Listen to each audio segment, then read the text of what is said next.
that as believers specifically, we're so much more interconnected than I think we give credit to or we give power to.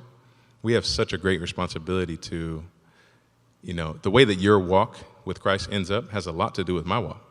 For example, I wouldn't be here today if it wasn't for 2 or 3 men in my life that really took God seriously at an early age, that our paths just so happen to intersect at that right moment. And certainly God can work around any of our mistakes, but to make God have to work around the things that we negate or the things that we choose not to do, that it may be a part of some of the undue suffering that we see, I believe. And so I think the way to think about it for me is, I played on teams for a long time.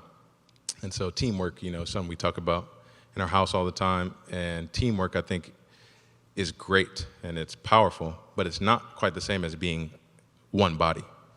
I think that there's a really important distinction because you know this better than I do. There's this idea that as churches, maybe different denominations or even different Calvaries around the world, you can be like, we're teammates trying to achieve a goal, but really we're a single body.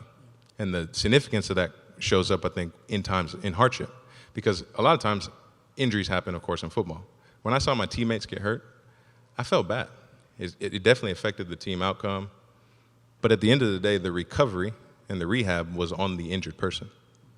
You see what I mean? But when I had an injury to myself, to my own body, the ownership of the rehab process was squarely on me.